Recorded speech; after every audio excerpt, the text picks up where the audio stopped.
Hey y'all, it's Auntie Byrd, and this is episode 2 of Good Grief with Auntie Byrd, the podcast about losing shit. And it's episode 2, which is oddly insane because I had so much anxiety about putting out episode 1. So first, what I do want to say is thank y'all so much. Like, when I tell y'all the kind of love and support that y'all gave me on this first episode was, man, I'm telling you, it was amazing. Like, I really needed to feel that because I stayed up till 4:30 in the morning debating on whether or not I should put the episode out because I had never been that kind of vulnerable before, like publicly.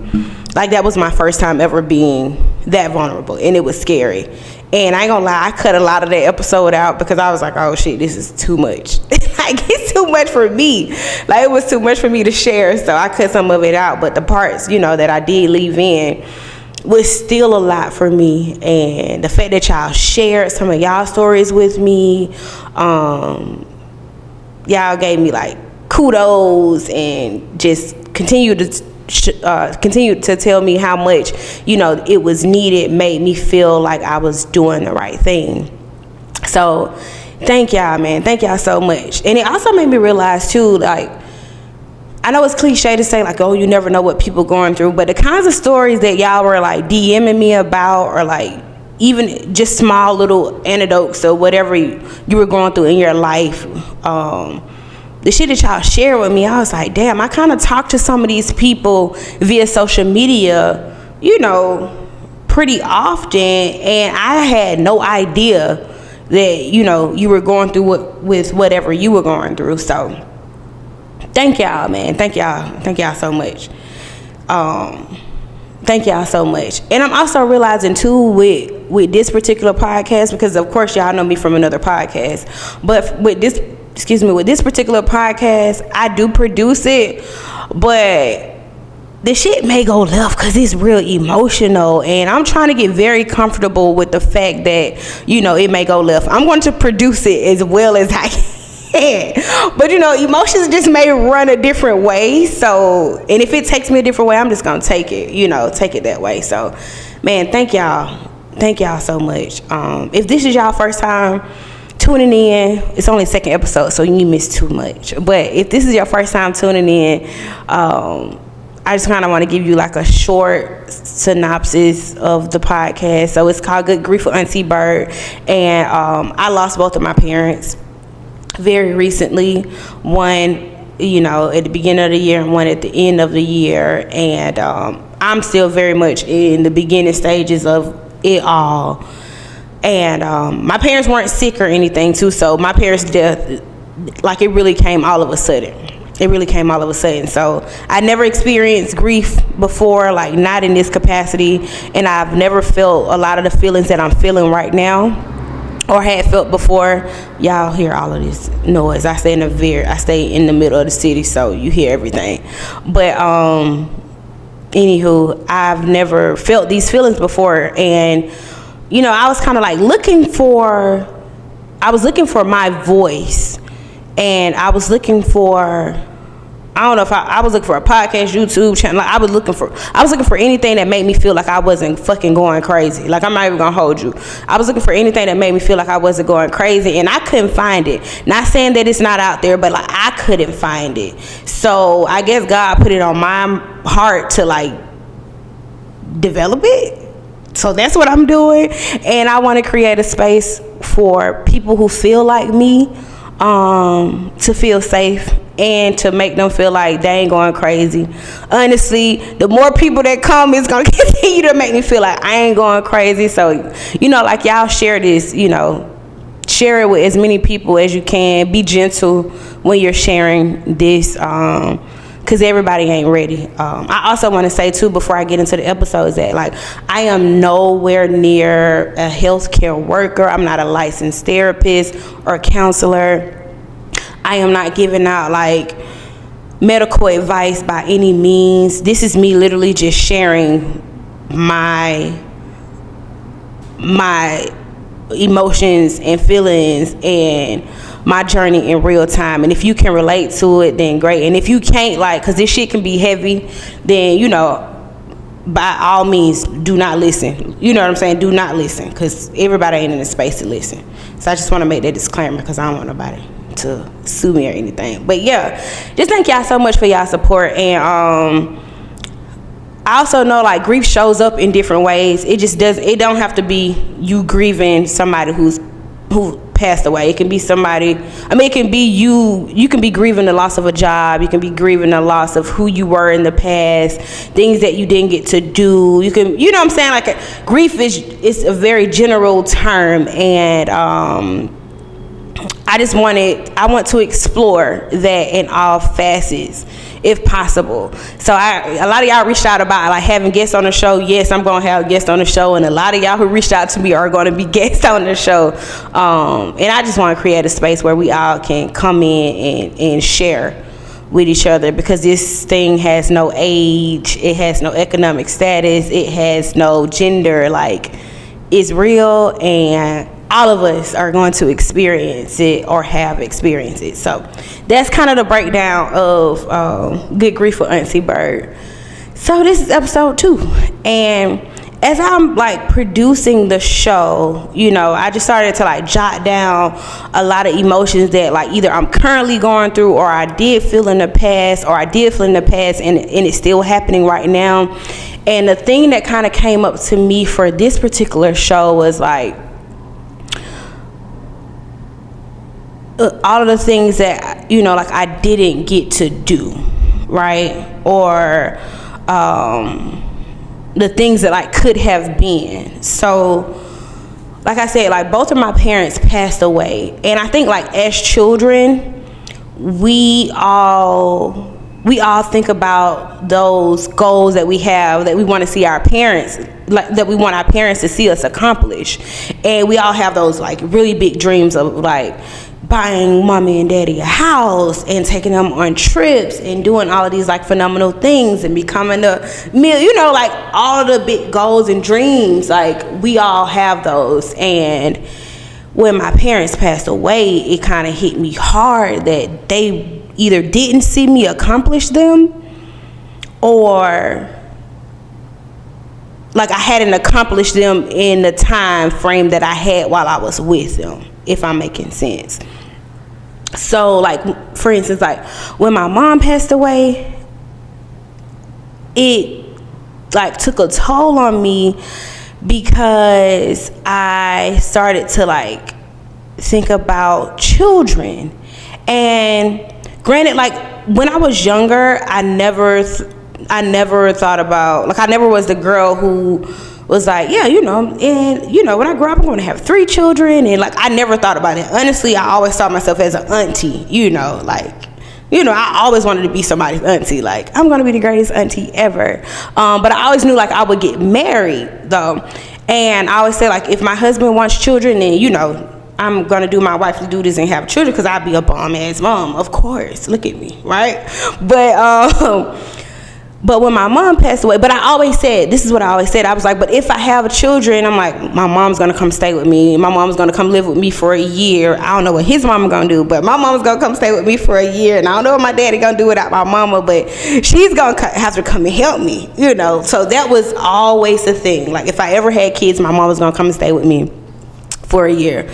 And when she passed away, it was like, oh shit, like, damn, my mom's not gonna see me become a mother. And I think I started to realize the magic of it all. I started to realize the magic of a mom seeing their daughters become a mother. And I had never thought about it before, like, at all. And, like, my parents never pressured me about children ever. But I think I started to see the magic of, like, a parent, and I'm the only girl, of, you know, specifically a mother seeing her daughter become a mom. And I realized, like, damn, I'm never going to experience, you know, that magic with my mom. And it kind of crushed me. And I don't know if it was that, and the fact that I'm getting to an age where, like, scientifically my biological clock is, like, ticking. right? And I started to have these urges to like have a child. Because of course, like the whole society pressure is like, well, if you don't have no kids, who gonna do this and that and that, and you need to leave a legacy, like, it is societal pressure. I'm not gonna lie, like it's a lot of societal pressure behind women having children, but there is a sense of truth behind like leaving a legacy, right? And I do think you can leave a legacy without having a child. You're staying on the world as you're staying on the world, but I do understand what legacy means when you have a child. A piece of you is still here in a sense. So like it kicked in. It was like something clicked. Like, oh shit! Like my parents ain't gonna see me. My mom is not gonna see me become a mother, and that was. It just blew my mind. So when she passed away. In the midst of that, I started to kind of like I wanted to like fast track my life in a sense. Like I was battling like 3 things at one time, right? So I had just 2 or 3 months before my mom passed away, I had made a switch, or not necessarily a career switch, but I had made a decision to halt my business to develop professionally, right? So I had already made like a little decision to like pause and do something. And then my mom passed away. So like when she passed away, I'm like on the verge of trying to like fast track my life, because now I only have one parent. So I'm trying to become and do all of these things very fast, like really quick, because now it's just my dad, and I want to see my dad. I want my dad to like see me accomplish things, right? But then I'm also battling depression, like physically not being able to do things. Like my brain wants to do things, but my brain wanted to do something, but the other side, it was like we can't because we're dealing in the emotional toll that it took on my body physically really didn't even allow me to do it. So I'm really going through so much mentally. So I'm trying to like fast track my life, but nothing still was happening, right? Actually, a lot still was happening. I actually was accomplishing a lot of things, but to me, nothing was happening fast enough because I'm still battling so many different things. And then when my dad passed away, it literally felt like somebody hit me with a fucking bat and like knocked me off, knocked me off, y'all. And it hit me like, oh shit, I didn't do the things that I wanted to do for my parents or with my parents. Like, oh shit, like they're never going to see me. Like they're never going to see me become what I said I was going to become. And that part still fucks with me, actually every day, if I'm being honest with you. It still fucks with me every day because I think we all take for granted the time that we have on this earth and the time that we have with the people that we love on this earth. So them not seeing me become the specific person that I wanted them to see me as has created a different world, a piece of a different world mentally that I have to always pull myself out of. Never said that out loud at all, but I'm having to always pull myself out of, because in those moments I feel like a complete failure. If I'm being totally honest with y'all, like I feel like a complete failure because I don't know, as kids you just want to make your parents proud. And I know my parents were proud of me, and I've done some amazing things in my life. Like I know that, I've taken great risk and I've tried so many different things, but it's still like I'm not where I want to be. And to be honest with you, when my parents passed away, everything that I ever thought I wanted to be, I didn't want to be it. Like any goals and dreams that I had or thought I want, like, honestly, y'all, it felt like I never had goals and dreams before. Like, it felt like I never wanted to be or become anything. I literally didn't even know who I was. And I'm just now getting to a point where I'm feeling like doing again and starting and creating again. And when I say I'm just now getting there, this is like within the past like 2 months. I'm starting to feel like, okay, let's start something slowly. But I also battle with, I'm at this big old age, right? And my woke self know, myself that vibrates on a very high level know that, you know, you can become whatever the fuck you want to become. But myself on this plane is just like, wait, do I have what it takes to still dream those dreams? And does it even matter? Like, and I'm being so real right now. Like, does it even matter? And I know they do, but like, this is what I constantly battle with. Like, shit, the shit that you want to go through doesn't really matter. And I do know that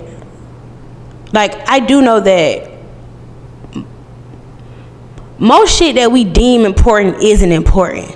And after my parents passed away, like, I really started to reevaluate, you know, what I thought was important to me. And about 80% of that went down the drain. I'm just like, that shit don't even really matter. And you start to realize, like, most things don't matter that we think matters. Another cliche moment, like, the people who you love and who love you, like, to be honest with you, that's the only shit that really matters in life, and that's the only thing that's really real. But just to get back to the subject, like, you know, I started to like battle myself with, you know, them not seeing me become who I'm supposed to be. But then I also started to realize too, like, me still becoming or accomplishing those goals are still valuable, because I'm still a representation of my parents. I'm still a representation of like who they raised, right? Never said that out loud either. And I also needed to hear that.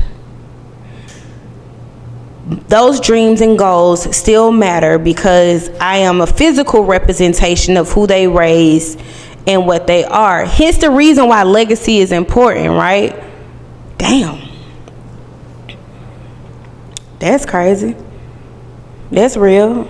And that's some shit I actually needed to hear from myself. Me accomplishing the goals and dreams that I want to accomplish still holds value, because I am a physical representation of what my parents were, who they are, and what they raised. So I guess I'm gonna still see some shit through. Like, I guess I'll still see it through. And yeah, I actually needed to hear that. I needed to hear myself say that out loud. Good job, Birdie. I needed to hear myself say that out loud. Wow. That was good. That was good. Thank you, Mom and Daddy. Thank you. That was good. But yeah, so I was battling, through that. And I started to, like I said, right now I'm just starting to like feel again. But I remember something my little brother Sunday said to me. My little brother Sunday said, we have to move in a way where we have to move the fact that we are still here and we're still trying to accomplish goals. We have to move out of respect for our parents, right? And I guess that goes back to, they're not here, but you are still a representation of them. And y'all know how parents are about their children, and my parents didn't really play about like embarrassing them. My parents didn't really play about like embarrassing them like at all. Like, my mom was the type of mom who, like, she, like, showed up at school. Like, she wasn't, niggas knew who she was. Like, the teachers knew who she was, and this is with all her kids. Like, the teachers knew who my parents were, specifically my mom. Like, she showing up at school. She had the PTA meetings. My mom and dad were coaches. You know, like, so, like, people knew who my parents were. So, I bet it would be crazy if, you know, if all three of their children just kind of, like, fucked up in life. They'll be so embarrassed. So, like, him saying that made me, like, every move that I make now, I always think, like, all right, Bert, still move with respect. Because I ain't even trying to embarrass my parents wherever they are now. You know what I'm saying? Like, I don't know what area they are in, but I know they don't want to be embarrassed. So I'm going to try to do my best not to embarrass my parents. But when he said that, it made me want to move a little bit more intentionally. And no matter how big or small the movement may be, I do want to make sure, like, I'm very particular about, you know, the way that I'm moving. So, yeah. And also want to, let me go back a little bit. When my dad passed away, it also hit me too that my daddy would never walk me down the aisle. And that right there fucked me up. Right? Because my parents been married they're together for like 38 years, almost 40 years. They met when they were like 20. They met when they were 20 years old. So they became adults together. They learned how to raise kids together. So, like, I was used to seeing a husband and a wife. So, like, I always knew that I would be married. Right? So, and I always had this fairy tale of, you know, my dad walking me down the aisle and giving me away. And I'm the only girl, so I know, like, that would have been a proud moment for him. But, like, that was something that I always knew was going to happen. And going back to, like, that fast track moment, even though, like, is another part that you need in order to make that happen, and that's a husband, right? But, like, even that part, when he was still here, I still was trying to fast pace in some capacity, you know, but you still, like, I didn't have a partner, so it was like whatever. But it hit me hard, like, damn, my daddy is not gonna see me, is not gonna walk me down the aisle. And that shit crushed me, because, like, I'm a daddy's girl, right? And it kind of made me feel like maybe I put too much emphasis on trying to become something great versus building a family, or, you know, like, I started going down that rabbit hole. And I don't have regrets in life, but, you know, it made me start thinking, like, oh shit, like, we really think we have a lot of time to accomplish things, but we really don't. Like, it can really be gone in a split second. And y'all, if anybody is telling you this, like, I'm telling y'all right here, right now, like, that shit can be gone so quick. And my parents, like I keep saying, like, my parents weren't sick or anything. So that happening to me was a shocker. Like, it was a shocker. Like, what the actual fuck? Like, for real. Like, what the actual fuck is going on?